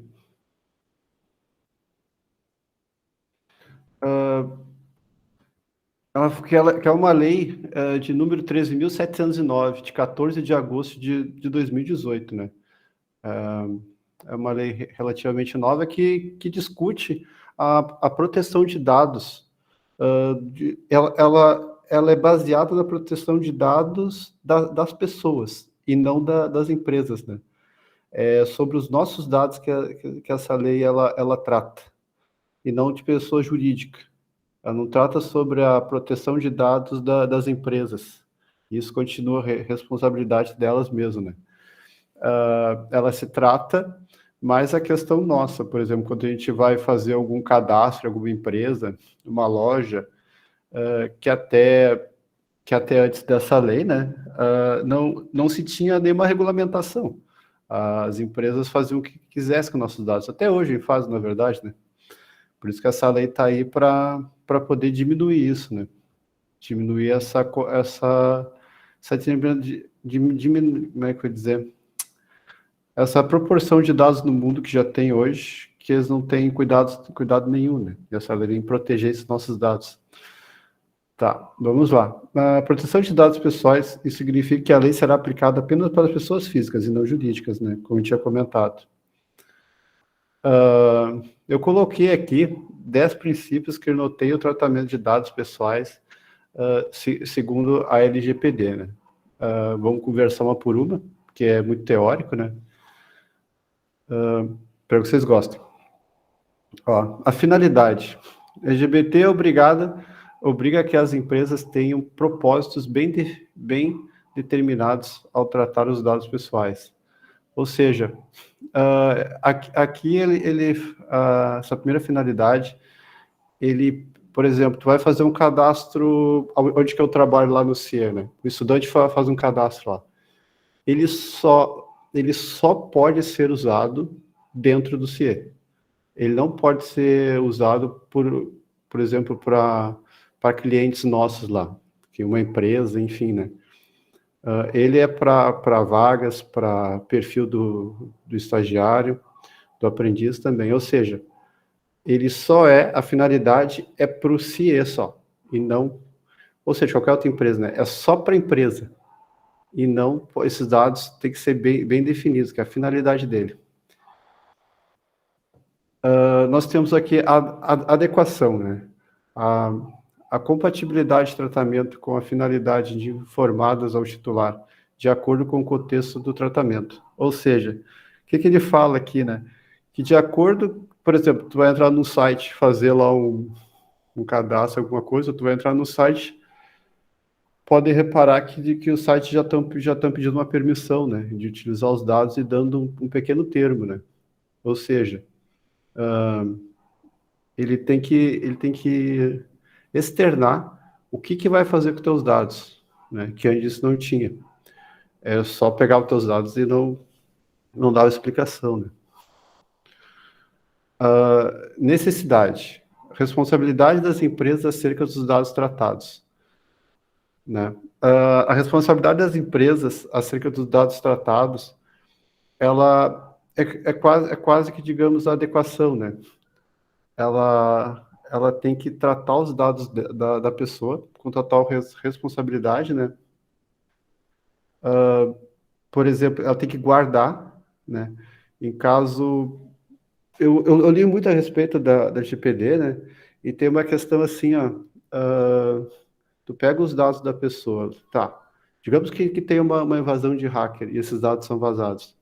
Se a empresa fez todos os procedimentos de segurança para isso não vazar, e todo mundo sabe que da TI é que é impossível, muitas vezes, tu proteger todos os dados, né? Vai fazer uma auditoria. E se ele usou todos os mecanismos de segurança, a empresa não é penalizada. Ela é penalizada caso a empresa não usou os dados por lei, né? A proteção por lei. Livre acesso. O titular dos dados tem direito a consultar seus próprios dados e informações de forma gratuita. Ou seja, a empresa tem que disponibilizar uma forma da pessoa consultar seus dados, né? Isso me lembra também que a lei LGPD, ela não é acima de novas leis leis já foram criadas. Por exemplo, tu vai fazer uma entrevista de emprego, tu é contratado, teus documentos são fornecidos para a empresa, né? Para fazer a entrada do empregado, enfim. E 3 meses tu resolve sair. Daí diz assim, eu quero minhas coisas, porque são minhas, né? A lei garante.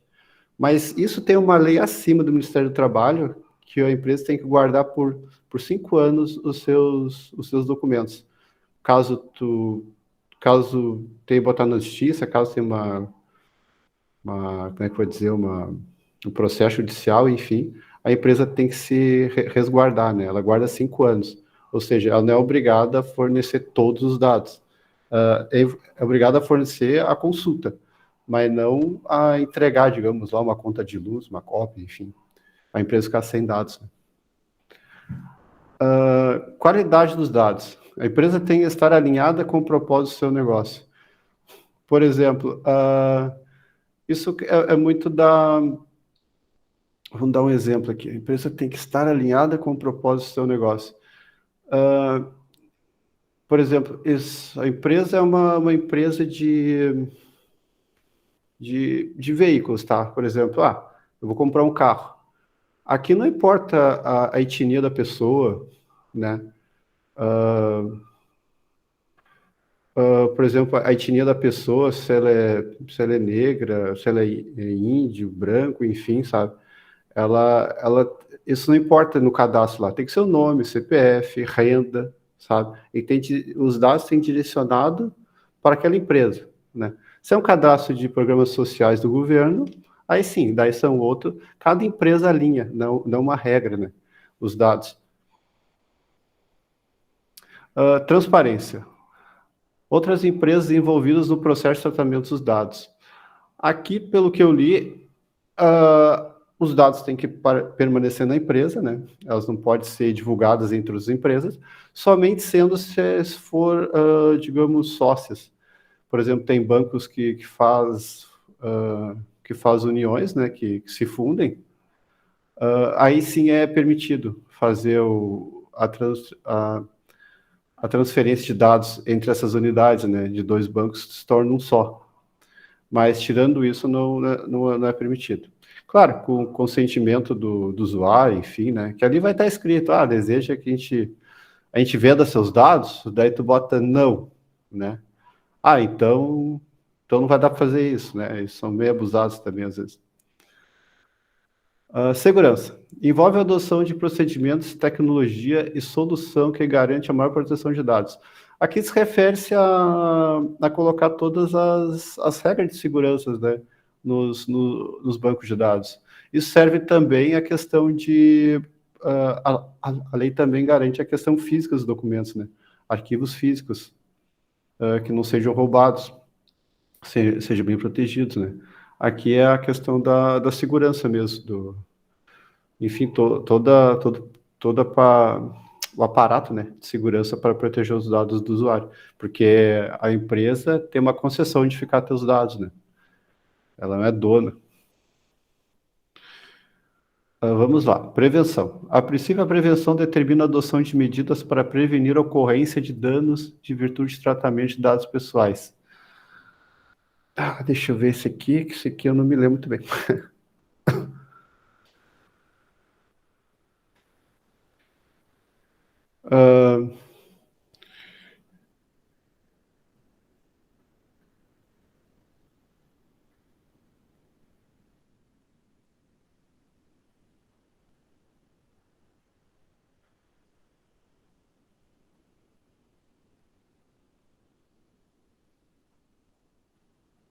Aqui é mais a questão de tratar os dados mesmo, né? Que possa haver algum problema de perda por exemplo, ter o nome da pessoa, tem a identidade, de perder parte dos dados, né?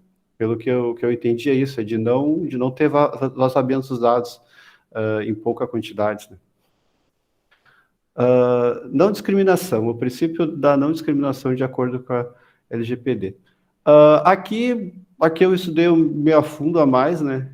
O que ele diz, por exemplo, é proibido por exemplo, vamos fazer vamos dar um exemplo assim, aleatório. Uma empresa de segurança, né? A empresa só pode disponibilizar idade, por exemplo, idade é uma coisa meio pesada também, mas de acordo com o perfil, né, de acordo com o cliente pede, mas, por exemplo, cor, religião, sabe, coisas assim que, por exemplo, eu quero todos sejam de tal perfil, a lei já não deixa isso acontecer. Ela tem que ser meio mesclado, que é uma coisa para não ter discriminação, né, com as pessoas. Responsabilização e prestação de contas. O cumprimento da lei tendo em vista provas e evidências que medidas a preconceitos procedimentos foram tomados pela empresa a fim de garantir proteção de dados. Aqui se refere muito à questão da demonstração pelo agente, da adoção das medidas eficazes capazes de comprovar a obediência, cumprimento das normas, né? Ou seja, aqui tu consegue provar no final depois, né, que tu conseguiu adotar todos os procedimentos, que tu conseguiu fazer tudo certinho, né? Isso aqui, digamos que é o final do processo lá. Que esse processo, né, da LGPD, ele pode durar, né? Por exemplo, vou me implementar agora na empresa. Ele tem um prazo que varia de 3 meses, de acordo com o tamanho da empresa, a 1 ano e meio, podendo chegar a 2 anos, né? No momento que tu resolve aplicar, né? E mais ou menos é isso. Se tiver alguém tem alguma dúvida aí para falar, a gente vai conversando aí, porque é um assunto muito teórico, né?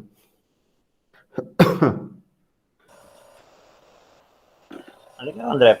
Vamos ver, alguém tem alguma pergunta para ele, uma colaboração, alguma coisa, porque esse trabalho está sendo desenvolvido. Ele é a parte do projeto 1, e a ideia de trazer ele para o seminário é realmente ter algumas colocações, alguma cobrança, alguma dica, alguma coisa, para que a gente possa dar um andamento nesse projeto para o semestre que vem. Que é um assunto bem extenso.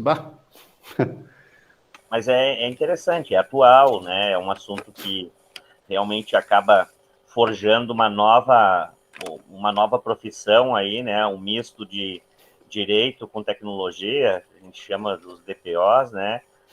É uma coisa que realmente vai dar muita grana. O colega falava antes, eu também, quando entrei na informática, o Primo Rico era a área da infra, e depois a gente migrou aí para a área do desenvolvimento, para a área da gestão, e agora tem essa área gigantesca aí que está surgindo com uma força, né, incrível, que é essa área aí da legislação, né, de segurança, de TI.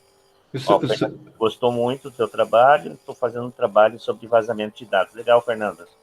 E o senhor pode ver que tudo, que nem o professor falou antes, né? Tudo está gerando cada vez mais como é que como é que eu vou usar a palavra? Tudo para informação mesmo, né? Tanto é que as coisas que eu tinha aqui em casa de arrumar computador, eu botei tudo fora.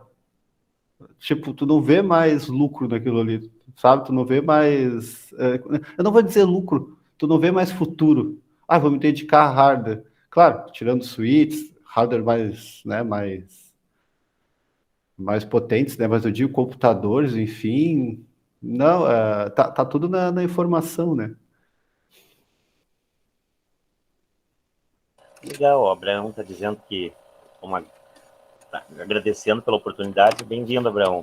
Legal. Mas...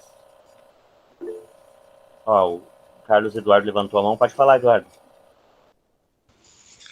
Boa noite. Eu queria saber como é que se faz na prática uma lei proteger coisas que são extremamente dinâmicas, na minha opinião. Como se faz a efetividade dessa lei na prática das empresas hoje em dia? Como assim tu diz? A efetividade da prática, como fazer a lei realmente ser cumprida. Como é que se faz isso, o que se pensa sobre isso? No meu ver, é questão muito da ética, né? Porque tu pode prometer qualquer coisa, botar uma mensagem ali na tela, mas por trás é outra coisa, né? Eu acho que vai muito depender da ética das empresas, né? E também tem a lei, tem as multas, né? Chega a fiscalização, se não tiver de acordo, máximo é 50 milhões de reais a multa, né? Tem a parte do medo também, né? Tá bom, obrigado. Ok. Mais alguma pergunta? Alguma colaboração?